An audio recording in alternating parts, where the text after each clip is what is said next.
Hello, my name is Harika Amanda. I'm a first year PhD student here at UC Santa Barbara, and today I'm going to be talking about our paper called The Efficacy of the Connect America Fund in Addressing Internet Access Inequities in the United States. So let's get started, shall we? So presently, there's a real prevalence of internet access inequality, both in the United States as well as around the whole world. In the US in particular, 30 million people lack access to a high-speed or performant internet connection, with around 40% of these people being situated in rural or tribal areas. And more egregiously, even if people have access to an internet connection, around 10% of the population still cannot afford this internet access due to often high subscription costs.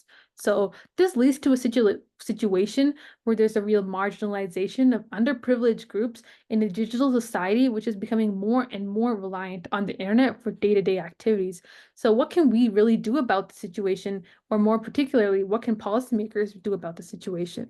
So policymakers have really implemented a series of multi-billion-dollar policy interventions in order to really improve the state of internet access throughout the United States. So the program we'll be talking about today is called the Connect America Fund. We started in 2011 and ended in 2021.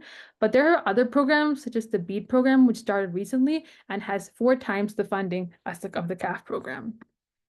So what exactly is the Connect America Fund, or the CAF program? Well, essentially the Federal Communications Commission, or the FCC, essentially started this program in order to address the real disparity in access to affordable and performant internet services in high-cost regions. These regions are particularly rural regions because they have lower population densities, and ISPs aren't really incentivized to really build the infrastructure required for high-speed internet due to really a lack of return on investment in these areas. So what is the mechanism for the CAF program? Essentially, CAF subsidizes ISPs, or internet service providers, in these regions that lack the broadband internet access. So these are around 6+ million addresses. And the FCC also specifies a particular benchmark of service quality, which is like 10 megabits per second download and 1 megabit per second upload, as a benchmark for the ISPs to follow when they are receiving these CAF subsidies. And for the certification process, these ISPs are really certifying these addresses through a self-reporting process to the FCC.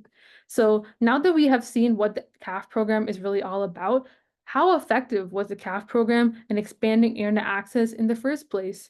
And in order to measure the success of the CAF program, we really have to answer these key policy questions that we have come up with.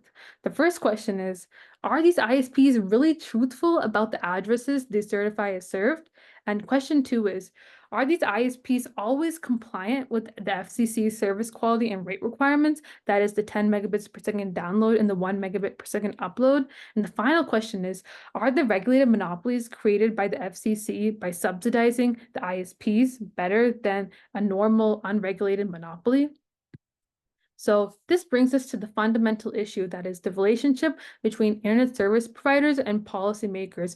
So we might be thinking, since policymakers rely on the self-reported data from ISPs, isn't that okay? And should we consider all 6 million addresses of the CAF program to be certified as served due to the self-reporting framework?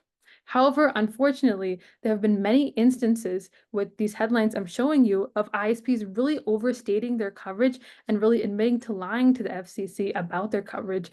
In one case, Colorado was challenging 13,000 speed inaccuracies in the new federal broadband map, which, you guessed it, relied on ISP self-reported data. So now that we know that ISPs really can't be trusted when it comes to stating their coverage correctly, we need to think about it. How do we really reduce reliance on the self-reported data from ISPs?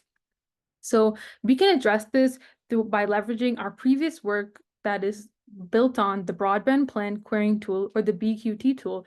This was published in last year's SIGCOMM and essentially worked by mimicking user interactions in order to extract the internet access information. So it was essentially able to extract information related to the availability, quality, and affordability at the street level granularity. That is, it was pretty fine-grained, and this information was especially reliable when it comes to broadband access.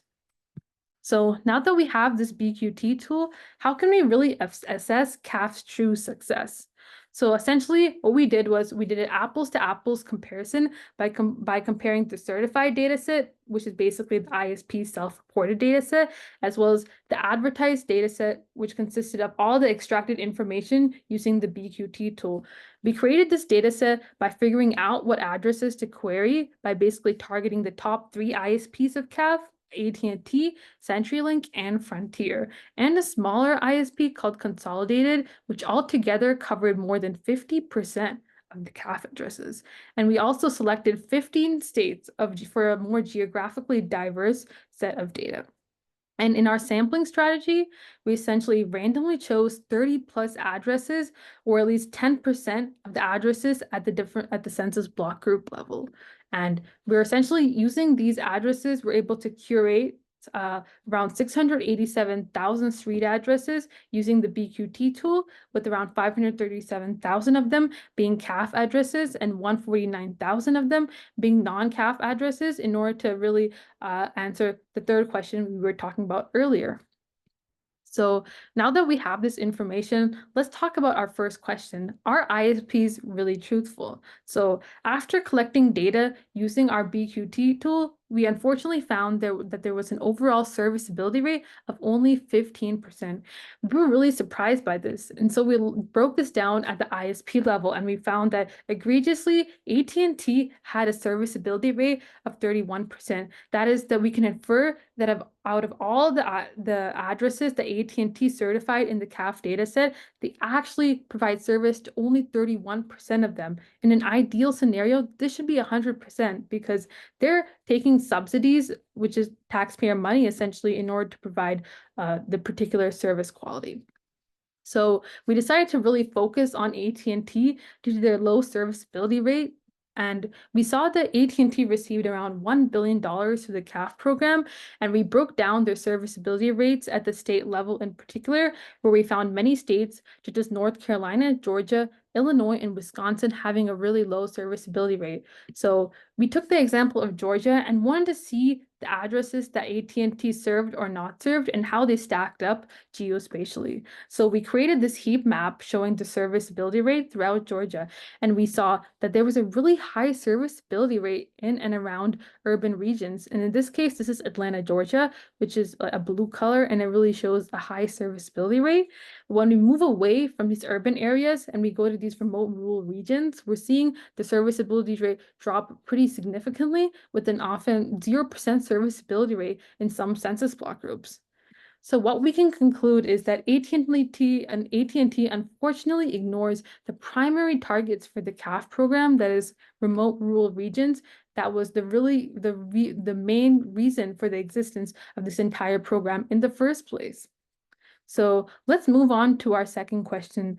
Are ISPs really compliant with speed and price requirements? That is, the speed requirement was the 10 megabits per second download and the 1 megabits per second upload. And unfortunately, we saw the aggregate compliance rate was only 33%. That is, out of all the CAF addresses, only 33% of these addresses really received both service as well as service above 10 megabits per second. And we saw that among all 4 ISPs, AT&T and Frontier in particular showed a real drop between serviceability rates and compliance rates from 31 to 17 and 70 to 15, with AT&T in some cases, users receiving compliance rates of around 768 kbps or kilobits per second, or 1 Mbps download speed. This is pretty egregious. So now that we answered the second question, let's finally answer our question 3. Are these regulated monopolies established by the CAF program better than the unregulated monopolies present in the free market? In order to do this, we focused on 7 states and collected both CAF data as well as non-CAF residential data from a separate data set provided by Zillow. And in order to answer our question, we did a large-scale analysis, and we found that actually the CAF regulated monopolies are better only in 27% of the cases, and at par with the monopolies in only 55% of the cases, or in total 82% of the total census block groups. And in order to really quantify the increase in speed or quality that the users receive in this 27% of census block groups, we plotted CDF essentially. So here we can see that at the 75th percentile, there's an around 200% increase in the average maximum speed that the user is receiving in the CAF census block groups compared to the normal unregulated monopolies. This is pretty significant.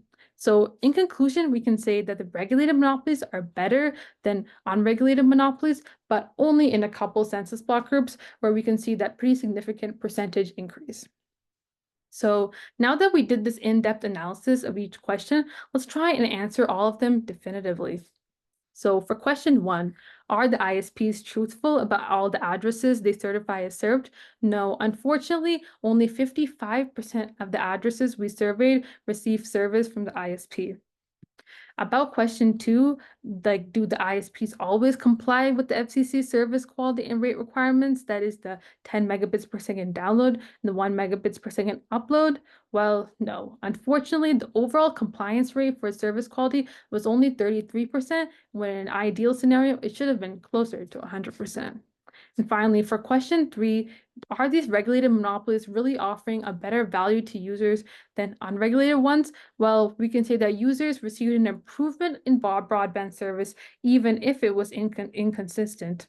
So now that we have established all these questions when it comes to analysis of the Connect America Fund, we can say that this is one of the largest scaled evaluations for policy interventions in the world. And we can also say that unfortunately, there needs to be a real thorough examination of present regulatory frameworks which evaluate these multi-billion-dollar policy interventions. This is particularly important because we have the upcoming BEAD program, which is dealing with $42 billion, that is 4 times the amount of money. And we're also really advocating for a more transparent and public process for auditing the ISP's self-reporting process and whether they are complying with their certifications. So we're currently having many future efforts when it comes to BQT and assessing other policy interventions. We're working on assessing New York's Affordable Broadband Act, as well as the state of internet access in Colorado. We're also working to really expand BQT to more ISPs. In addition to this paper, which is being published in SIGCOMM this year, we also have other press and other coverage about our paper. There's a Harvard Law Review blog, which was recently published in July, and there's also a Broadband and Breakfast article. We are currently working on writing an Internet Society blog post to really spread more awareness about the issue of the efficacy of the Connect America Fund. And finally, you can reach out to me. My name is Harika Manda again, and you can reach out to me at hmanda@ucsb.edu. And our project website, where we have more information on this paper, as well as previous projects focusing on internet equity, which is address.cs.ucsb.edu, or you can scan the QR code right on the top. So thank you so much for listening.